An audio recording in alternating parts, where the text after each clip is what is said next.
Hello, good morning, team. So, welcome to the session 15 and part 1. So, in this session, we are going to cover different kinds of keywords available in Robot Framework. So, for that, we are going to use this Robot Framework user guide uh, tutorial. So, let me open that.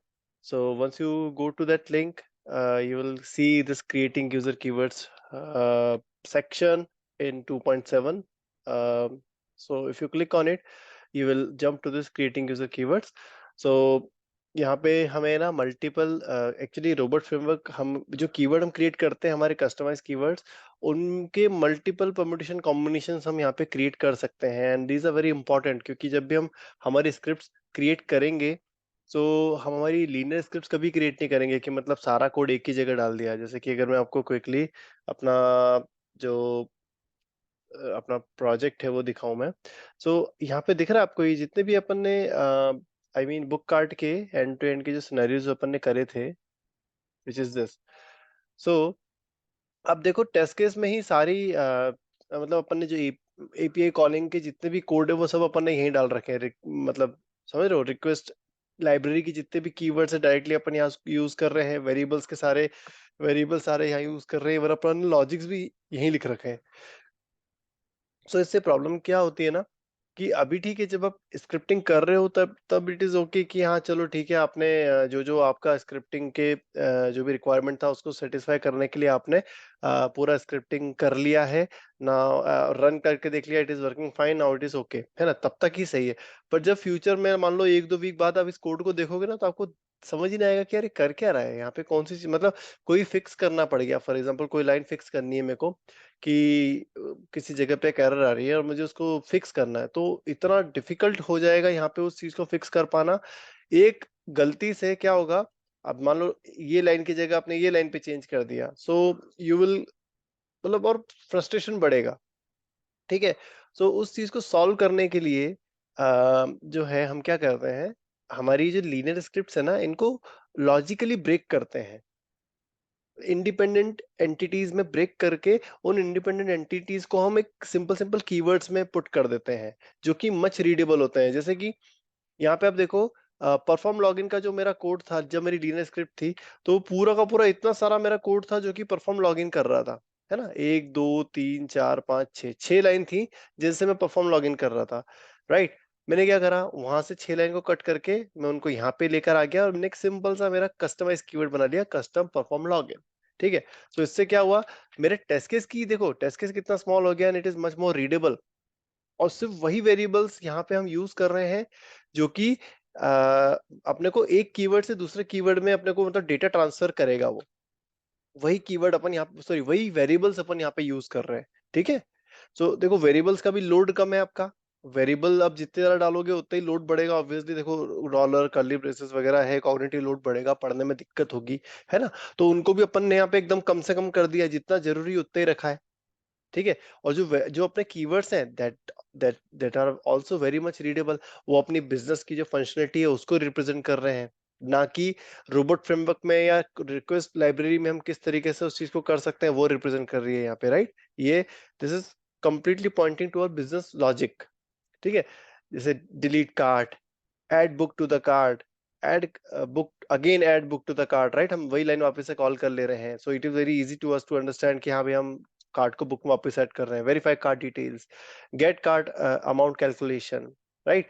So with this way you can create separate keywords and separate, मतलब उन keywords के अंदर जो independent code है वो वहां move कर दो। अब उन इंडिपेंडेंट कोड को अगर काम करने के लिए कोई इंफॉर्मेशन चाहिए तो पास देम एज एन आर्ग्यूमेंट। और अगर वो जो भी डेटा प्रोसेसिंग हो रही है, जो भी हम काम कर रहे हैं, उस काम करने के बाद में अगर वो आप चाहते हो कि वो कीवर्ड कोई वैल्यू हमें प्रोसेस करने के बाद रिटर्न करे, तो that you can also do, है ना, using this return keyword. Last में रिटर्न कीवर्ड लिख दो। ठीक है, so this is the basic revision. Now let's jump on to the creating user keywords. हम कितने काइंड के कीवर्ड्स हम क्रिएट कर सकते हैं। ठीक है, so let me scroll down. So ये तो अपन ने देख लिया था, सबसे बेसिक सिंटैक्स है। जैसे अच्छा, सबसे पहले तो कीवर्ड जितने भी होते हैं ना वो हमेशा कीवर्ड वाले सेक्शन में जाते हैं, भले ही आप सेपरेट फाइल में रखो या अपनी खुद के जिसमें टेस्ट केस लिख रहे हो वहीं रखो, इट डजेंट मैटर। बट उनका जो सेक्शन रहता है वो हमेशा triple star keywords triple star रहता है। देन आप अपना कीवर्ड को जस्ट लाइक टेस्ट केस अपने कीवर्ड को डिफाइन करते हो, मतलब एकदम बिल्कुल लेफ्ट से चिपका हुआ रहना चाहिए, ओपन लॉगिन पेज।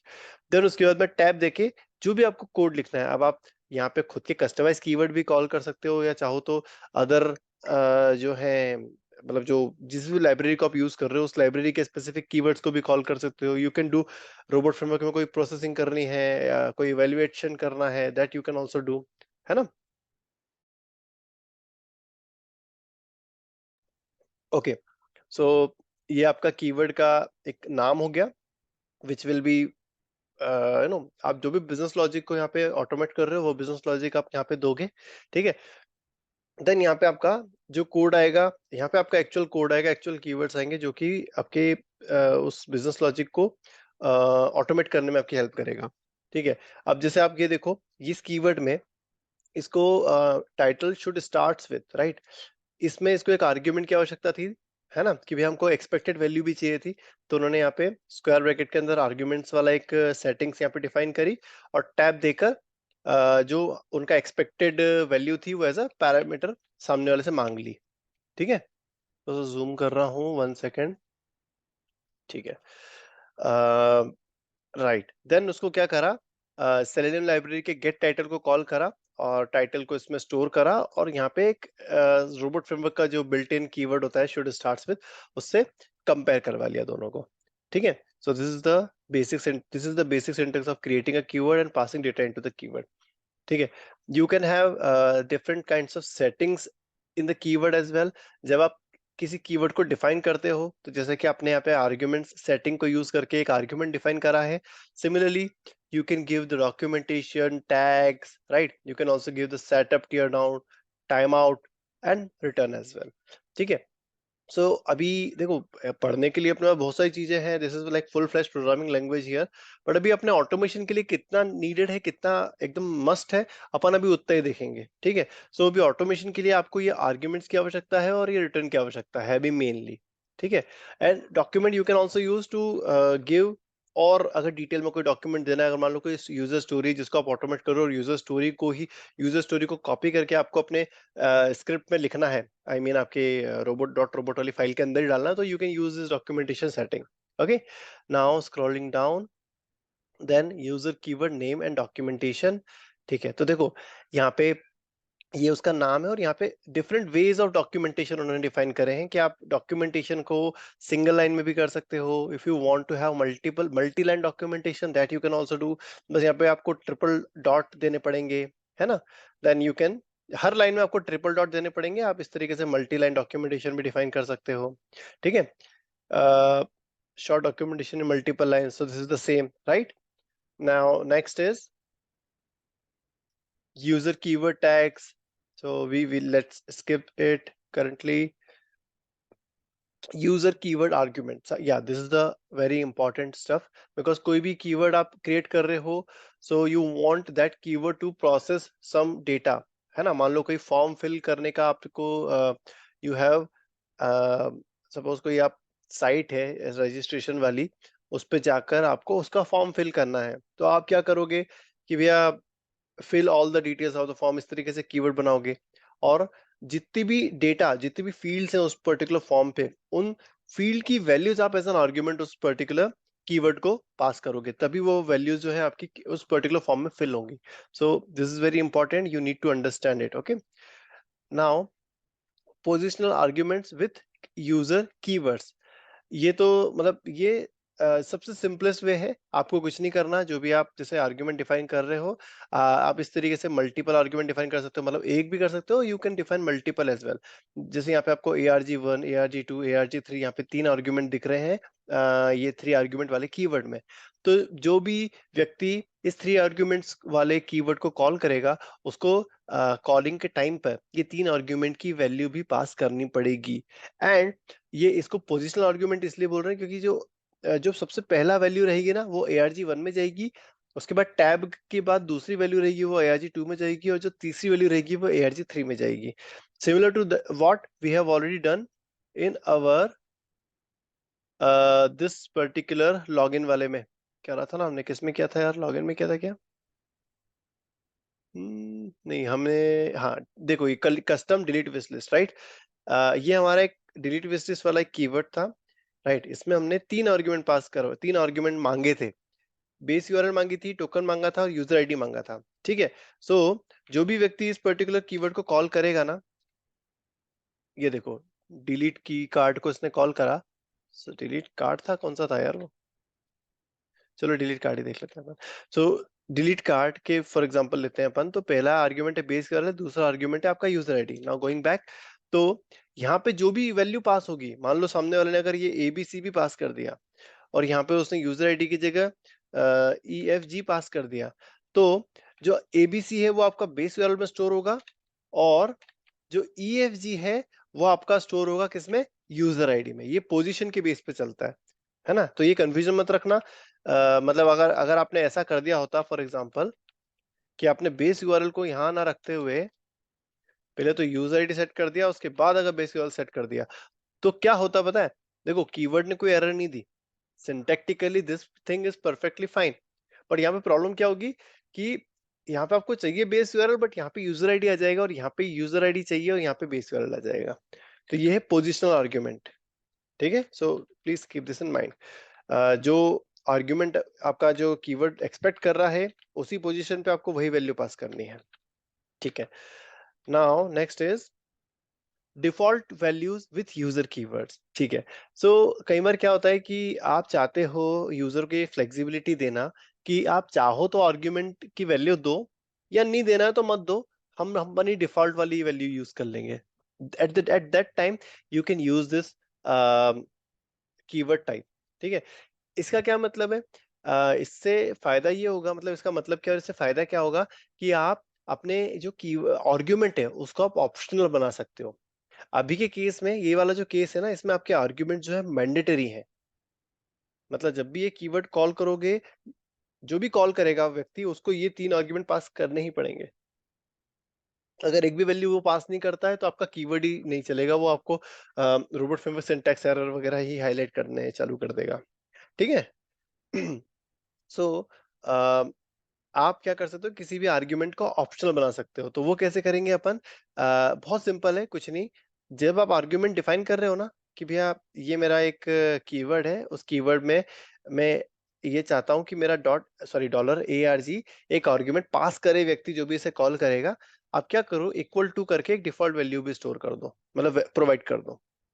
तो उससे क्या होगा, जो भी व्यक्ति जब भी टेस्ट केस में अपन इस कीवर्ड को कॉल करेंगे ना, तो अपने को अपन चाहे तो इस आर्ग्यूमेंट को वैल्यू दें, मतलब टाइप करके, या नहीं दे तो भी चलेगा, क्योंकि उसके पास डिफॉल्ट वैल्यू ऑलरेडी प्रेजेंट है, ठीक है। सो प्लीज मेक श्योर कि जो इक्वल टू के पहले और बाद में स्पेस ना हो। आप यहाँ पे आर्ग्यूमेंट, मतलब जो वेरिएबल है आपका स्केलर वेरिएबल, वो डिफाइन करो, उसके जस्ट बाद इक्वल टू करो, और देन आपकी डिफॉल्ट वैल्यू सेट करो, ठीक है। सो इसका बेस्ट यूज केस या बेस्ट एग्जांपल क्या हो सकता है? आप जब भी मान लो ओपन ब्राउजर, जैसे आप चाहते हो कि ब्राउजर लॉन्च करना चाहते हो आप अपने सेलेनियम ऑटोमेशन में, राइट।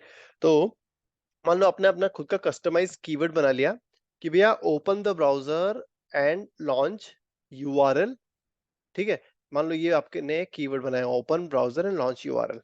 उसमें क्या कर रहे हो आप? दो आर्ग्यूमेंट पास करवा रहे हो सामने वाले से कि भैया ब्राउजर का नाम भी बता मुझे, और तू यूआरएल भी बता कौन सी यूआरएल लॉन्च करनी है। ये दो आप एज अ पैरामीटर मांग रहे हो, एज अ आर्ग्यूमेंट मांग रहे हो, राइट।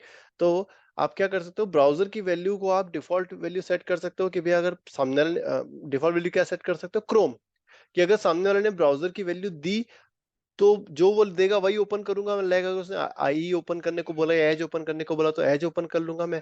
अदरवाइज अगर उसने नहीं दी कोई वैल्यू ब्राउजर के सेक्शन में, तो मैं क्या करूंगा, डिफॉल्ट क्रोम ओपन कर दूंगा, ठीक है।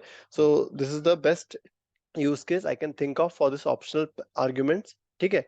Now moving on to the next point. जैसे ये अपन एक एग्जांपल देखा, यहाँ पे one argument with default value था, यहाँ पे two argument with default value है, right. The syntax is same. आपको आर्ग्यूमेंट और सॉरी जो वेरिएबल है वो इक्वल टू के बाद में डिफॉल्ट वैल्यू देनी रहेगी, ठीक है। एंड इस एग्जांपल में आपको ये भी समझ में आ रहा होगा कि इवन यू कैन, जो डिफॉल्ट वैल्यू है यहाँ पे आप डायरेक्टली डिफॉल्ट वैल्यू जो भी देना वो दे दो, स्टैटिक वैल्यू या फिर आप यहाँ पे कोई डायनेमिक वेरिएबल भी पास कर सकते हो, ठीक है। Apart from that you can combine जो प्रीवियस अपना अपन ने देखा है कि एक मैंडेटरी वैल्यू है, मैंडेटरी आर्ग्यूमेंट है, लाइक आपका रिक्वायर्ड आर्ग्यूमेंट है और ऑप्शनल है, उन दोनों को भी आप कंबाइन भी कर सकते हो कि मतलब पहले आप रिक्वायर्ड ले लो एंड देन आपका ऑप्शनल ले लो, ठीक है। फिर default based on earlier argument. अब देखो इसमें क्या है कि ये आपका एक मैंडेटरी आर्ग्यूमेंट है और रिक्वायर्ड है। जब यूजर इसको कॉल करेगा कीवर्ड को तो उसको पास करना ही पड़ेगा। तो यहाँ पे बी में उसने $1 को ही असाइन कर दिया। दैट मीन्स कि default based on earlier argument, जो आर्ग्यूमेंट आपने पहले डिफाइन करा है उसी को आपने एज एन मतलब optional as a default value pass कर दी for that optional variable, optional argument, right. So this also is possible, ठीक है। Now scrolling down, variable number of arguments with user keywords, ठीक है। अब वेरिएबल नंबर ऑफ आर्ग्यूमेंट्स का मतलब क्या है दोस्तों, यहाँ पे सिंपल सी चीज है यार, लिस्ट है ना। कि अभी तक अपन स्केलर वेरिएबल से खेल रहे थे, लाइक आप वैल्यू या तो स्ट्रिंग के फॉर्मेट में पास कर दो या न्यूमेरिक फॉर्मेट में पास कर दो, मतलब एक सिंपल टाइप का एक वैल्यू पास करोगे। But variable number of argument मतलब कि आप यहाँ पे एक लिस्ट ऑफ वेरिएबल पास कर सकते हो, लिस्ट ऑफ वैल्यूज पास कर सकते हो, ठीक है। तो यहाँ पे अगर अपन इसका एग्जांपल देखें तो एनी नंबर ऑफ आर्ग्यूमेंट्स वाला जो ये कीवर्ड बनाया है उसने, इसमें जो आर्ग्यूमेंट बनाया है उसमें @, वेर आर्ग्स लिया है। @ का मतलब ये होता है कि लिस्ट, राइट। हमने जब वेरिएबल्स वाला सेक्शन कवर किया था तब हमने देखा था कि हम जो वेरिएबल्स हैं उनको 3 तरीके से डिफाइन कर सकते हैं, डॉलर, @ एंड वाला सिंबल भी होता है। तो डॉलर मतलब होता है स्केलर, @ मतलब होता है लिस्ट और एंड मतलब होता है आपका डिक्शनरी, की वैल्यू पेयर वाला, है ना। तो ये देखो यहाँ पे क्या करा उसने, आर्ग्यूमेंट्स में @, पास करा है और उसको डायरेक्टली प्रिंट कर लिया है। तो जो भी व्यक्ति इस पर्टिकुलर कीवर्ड को कॉल करेगा उसको अब नाउ ही हैज, मतलब वो उसके पास में ये फ्लेक्सिबिलिटी कि वो सिंगल वैल्यू पास करे चाहे टैब देके मल्टीपल वैल्यू पास कर दे, ठीक है। सो अपन और उसका एग्जांपल देखते हैं, वन और मोर आर्ग्यूमेंट। यहाँ पे देखो, अब अभी तक अपन 3 टाइप के आर्ग्यूमेंट देख चुके हैं। एक तो सबसे पहले तो रिक्वायर्ड देखा था, फिर ऑप्शनल देखा था और अब अपन देख रहे हैं वेरिएबल नंबर ऑफ आर्ग्यूमेंट।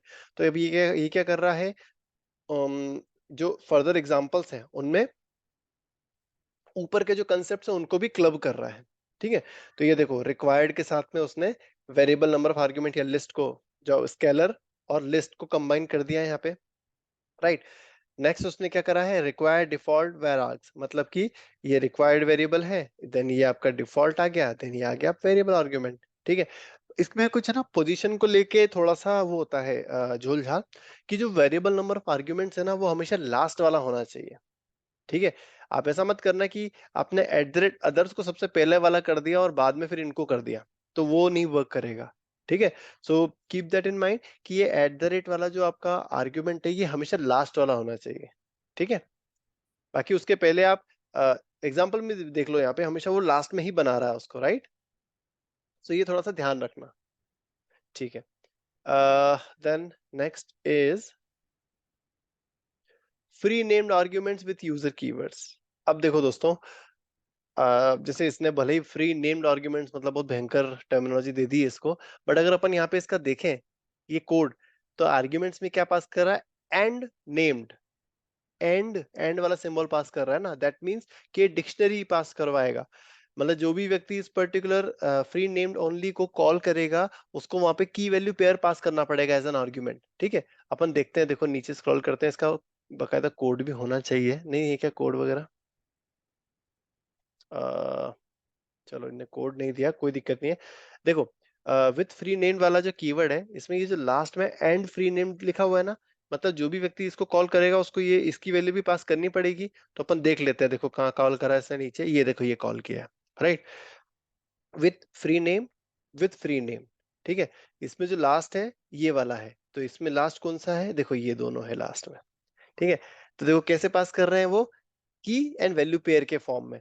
ये आपकी की है x और ये वैल्यू है इक्वल टू के बाद में, ये की है y और इक्वल टू के बाद आपकी वैल्यू है। सो जब भी आप ये एंड जो ये कंसेप्ट है, मतलब डिक्शनरी को अगर आप एज अ आर्ग्यूमेंट पास करवाओगे तो यूजर आपके पास में ये फ्लेक्सिबिलिटी होती है कि वो या तो एक आपको की वैल्यू पेयर सेंड कर दे, या तो वो मल्टीपल की वैल्यू पेयर सेंड कर दे आपको। ठीक है, ये उसकी ये मतलब उसके पास में फ्लेक्सिबिलिटी होती है। या फिर वो डिक्शनरी भी पास कर सकता है, मतलब अपने एंड पे कोई एक पहले से डिक्शनरी बना ले और उस डिक्शनरी को डायरेक्टली एज एन ऑब्जेक्ट पास कर दे यहाँ पे। ठीक है, दैट इज ऑल्सो पॉसिबल। ठीक है, नाउ अच्छा, इसका यूज केस क्या होगा? जैसे अगर मान लो ये वाला जो इस एंड है, इसका बेस्ट बेस्ट यूज केस क्या है? मान लो अगर आपको पहले से पता है कि यार सामने वाले व्यक्ति को एक्स मतलब मल्टीपल की वैल्यू पेयर भेजने पड़ेंगे, है ना? तो what you can do here, जो हेडर्स वाला सेक्शन होता है ना अपना, कोई भी रिक्वेस्ट अपन भेजते हैं तो उसमें हेडर भी देना पड़ते हैं अपने को। तो हेडर हमेशा डायनेमिक होते हैं, कहीं पे कंटेंट टाइप आ जाता है, कहीं पे कुछ और आ जाता है, कहीं पे कुछ और वैल्यू आ जाती है। सो दैट अगर उस तरीके के कोई आर्ग्यूमेंट आपको पास करवाना है यूजर से, तो आप ये डिक्शनरी वाला यूज कर सकते हो वहां पे।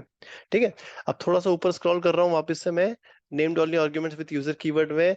अब देखो ये क्या कर रहा है, सबसे पहले तो देखो इसने दो चीज को कंबाइन करा है, राइट? ओके ओके ओके, देखो named only argument with user keyword नहीं यार, कहाँ था? Free named argument with user keyword, sorry मैं नीचे ज्यादा स्क्रॉल कर गया था। Free named argument with user keyword, user keywords can also accept free named arguments by having dictionary variable like and named as absolutely last argument. Okay, again ये एकदम last argument होना चाहिए आपका। ठीक है, मतलब ये बीच में नहीं आ सकता। क्यों?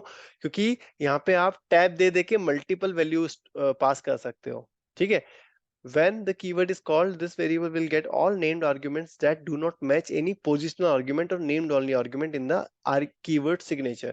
ठीक है, so it's self explanatory कि जब ये required वाले जो भी आपके arguments है, इनमें आप वैल्यू सेव कर दोगे।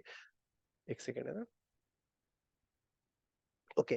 तो जब भी जैसे इसको कॉल कर रहे हो, पोजिशनल एंड फ्री नेम्ड वाले को आप जब कॉल करोगे, तो ऑब्वियसली जो पहला आर्ग्यूमेंट रहेगा वो आपके इसमें जाएगा, इस पर्टिकुलर वेरिएबल में जाएगा। उसके बाद के जितने भी की वैल्यू पेयर है ना, वो सब इसमें जाएंगे। ठीक है, so this is what this line mean.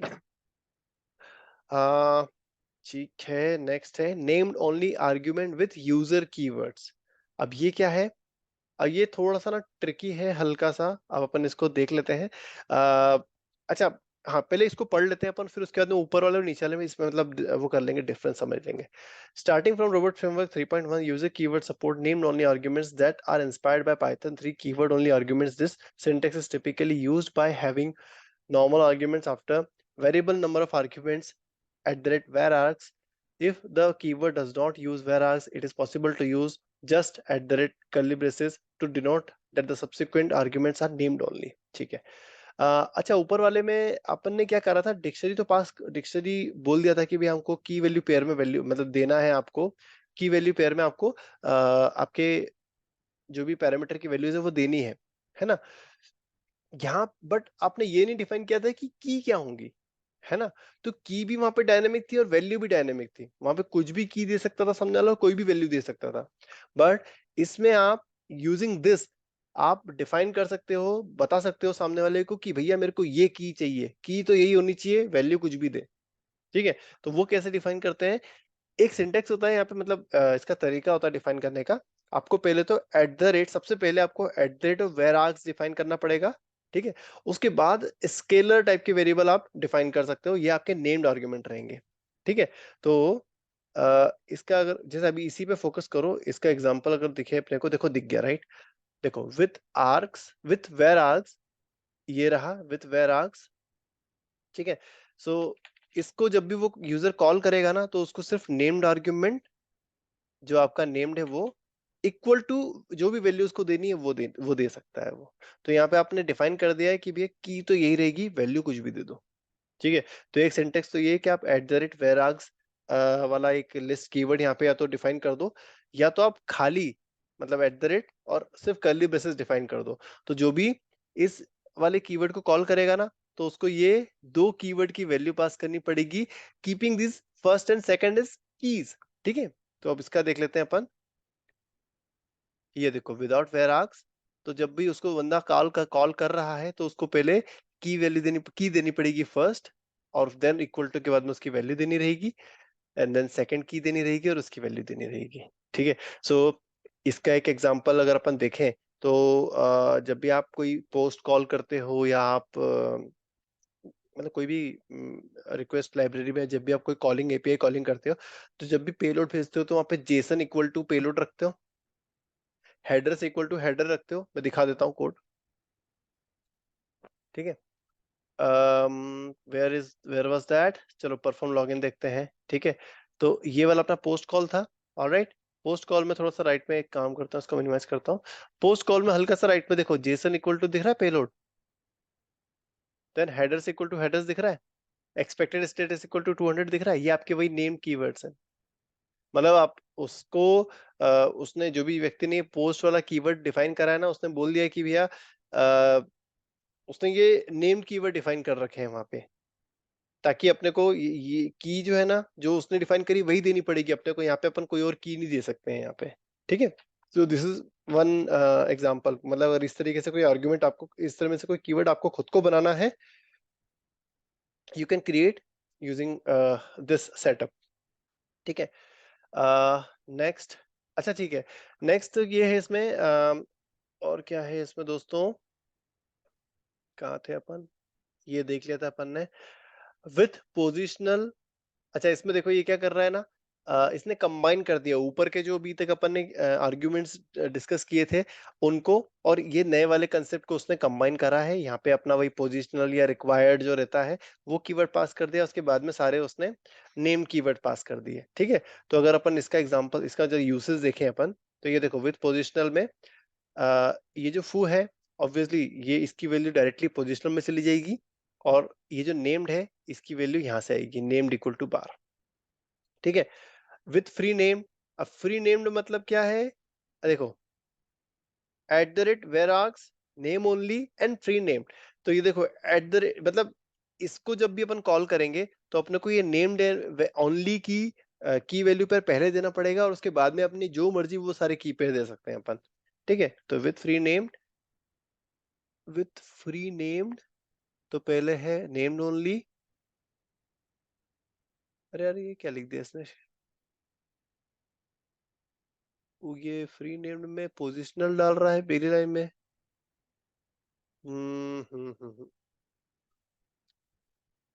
Named only value equal to this positional foo bar सही सही सर्च कर रहा हूँ ना मैं। Positional named only equal to this x ये y, ठीक है। then foo equal to this bar equal to b, named only में c, और यार ये चला के ही देखना पड़ेगा अपने को, मे बी इसमें मुझे मतलब गलत लग रहा है यहाँ पे, क्योंकि देखो कंसेप्ट ये बोलता है कि एडेड वेर आर्क्स के बाद में नेम्ड ओनली लिख दिया, इसका मतलब कि आपको नेम्ड ओनली के साथ में उसकी की वैल्यू पेयर देनी पड़ेगी, और उसके बाद में आप यहाँ पे जितने की वैल्यू पेयर देने वो दे दो, it's open to you. So I believe कि ये सबसे सही एग्जांपल है इसका, कि नेम्ड ओनली के साथ में वैल्यू दिया, और देन फिर x इक्वल टू 1 और y इक्वल टू 2 आप जितनी वैल्यू देनी है वो दे दो। ये एक बार चला के देख लेना। आई एम नॉट श्योर कि यार ये यहाँ पे पोजिशनल और ये यहाँ पे इन शायद टाइप में भी टाइपो हो सकता है यहाँ पे, ठीक है।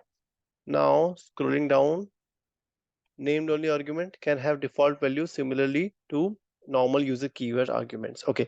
So जो अपना अभी अपन ने named only वाले argument देखे ना, राइट, तो यहाँ पे आप क्या कर सकते हो, उनमें डिफॉल्ट वैल्यूज भी असाइन कर सकते हो। जैसे add at the rate curly braces के बाद में नेम्ड वाला आर्ग्यूमेंट डिफाइन करा, उसके बाद में उसकी डिफॉल्ट वैल्यू भी स्टोर कर दी, ठीक है। So this is also possible. Embedding arguments into keywords. So keyword name. So this is the most important type, we can say most important kind of creating a keyword. इसमें क्या कर रहे हैं ना, जैसे देखो एक एग्जांपल दिखाते हैं अपन। ये एक आपका कस्टमाइज कीवर्ड है, सिलेक्ट फ्रॉम लिस्ट और देन उसके बाद में वैल्यू। तो ये क्या बता रहा है कि एक लिस्ट होगी उसमें से कैट को सिलेक्ट करो, राइट।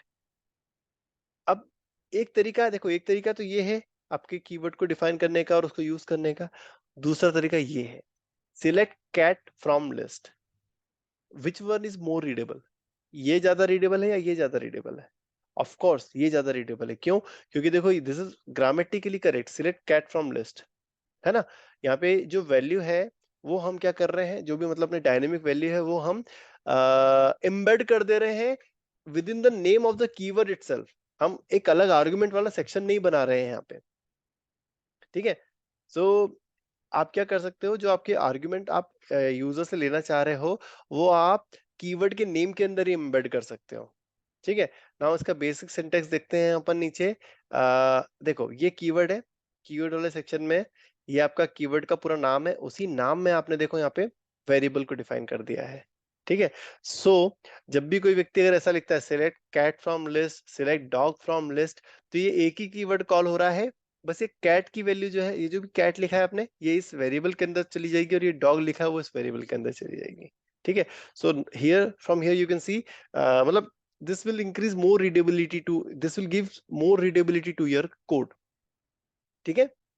सो यहाँ पे आप वो आर्ग्यूमेंट्स वाला जो एक सेटिंग्स थी वो भी डिफाइन करने की जरूरत नहीं, डायरेक्टली आप डॉलर और जो आपका वेरिएबल है वो डिफाइन कर दो, and you can call that keyword by passing that value within that keyword itself, ठीक है। अब अपन देख लेते हैं और एग्जांपल्स यहाँ पे, number of animals should be. तो देखो यहाँ पर, अब इसमें देखो यहाँ पे इसने कंबाइन कर दिया है एम्बेडेड कीवर्ड को, और साथ ही साथ जो ओल्ड अपना तरीका था आर्गुमेंट्स वाला उसको भी इसने कंबाइन कर दिया है, ठीक है।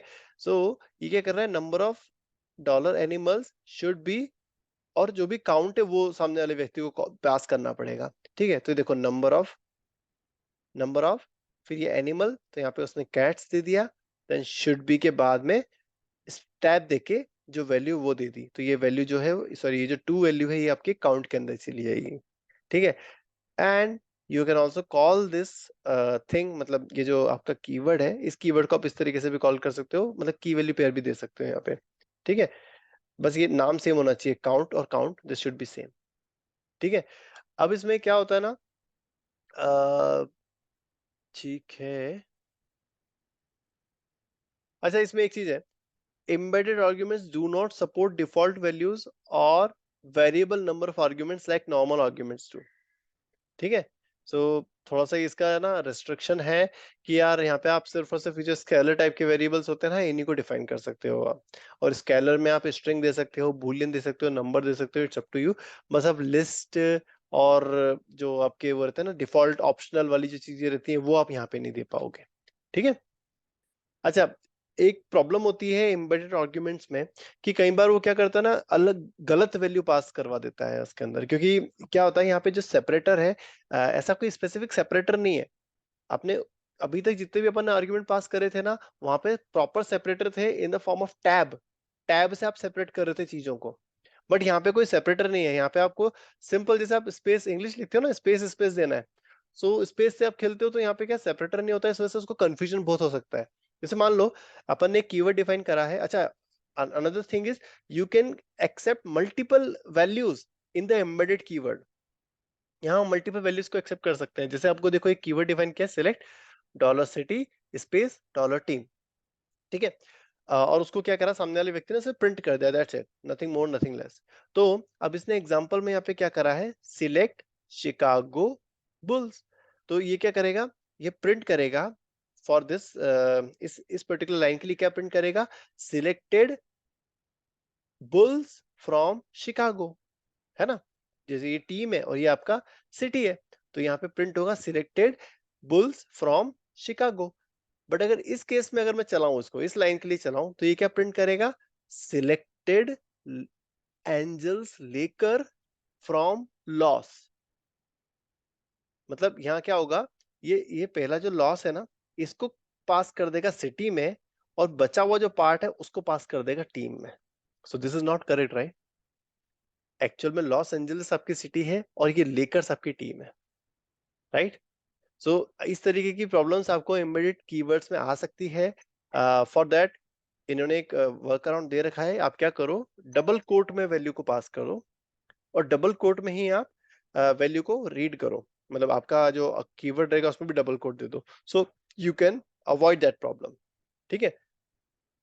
एंड दिस इज लाइक, हम ये एम्बेडेड कीवर्ड्स को क्यों यूज कर रहे हैं, इट इज वेरी इंपॉर्टेंट।